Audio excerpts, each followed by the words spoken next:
Good afternoon. Today we are having a press conference with Mr. Wiesel, Ellie's father from the Holocaust Story Night. Let's get started with some questions. How did you feel when you were marching in the snow? Also, what was your motivation to keep going? Well, when you're marching in the snow at that time of the year, it's very cold, and as you probably know, there was a lot of snow. So at this point, I didn't really feel much. I could feel that I'm tired, but it's not really something that's that prominent. It's just like a background feeling. After being beaten so many times and being numb from the cold, I was more of a machine at that point.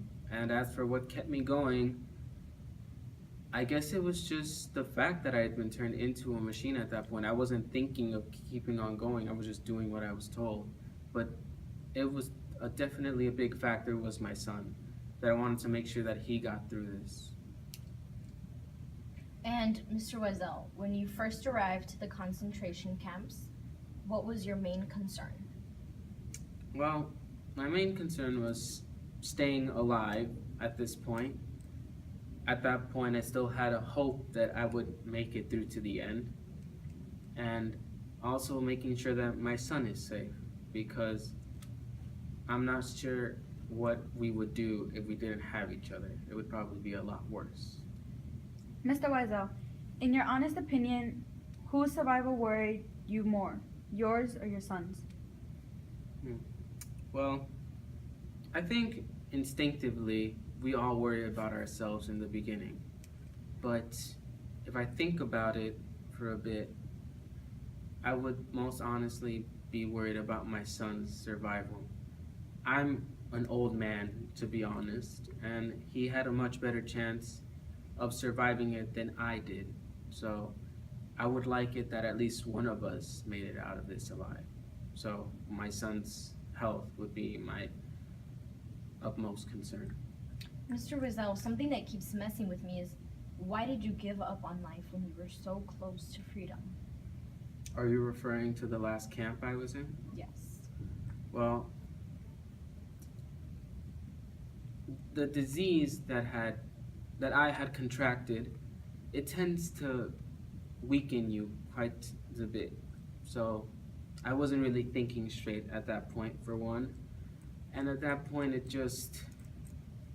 I didn't feel much. There was pain, but it was numb pain.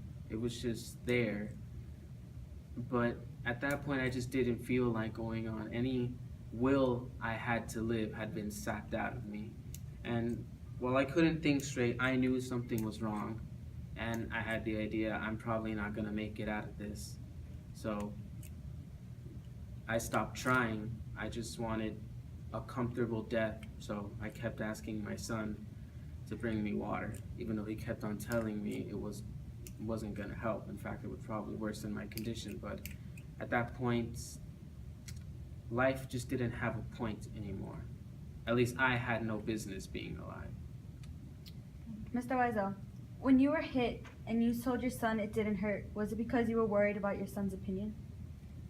Well,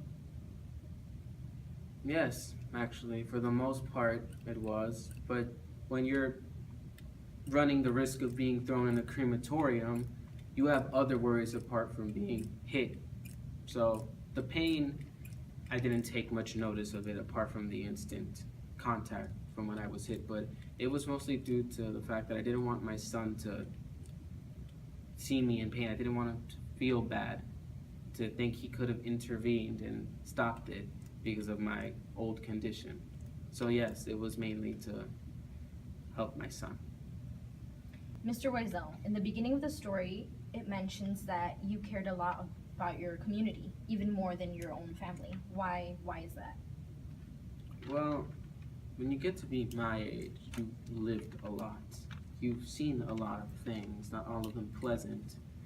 So I guess you just don't want those negativities to reach other people. Besides, my family has my wife, and some of my daughters are old enough to take care of themselves by now. And as one of the most revered people in my community, I had to take responsibility for helping to maintain it. in a sense, the community is my family, and I strive to treat them as well as I would my biological family, even though sometimes I do get a bit carried away looking after the community that I can't attend to my actual family, but I try to make it work. Okay. Thank you for your time.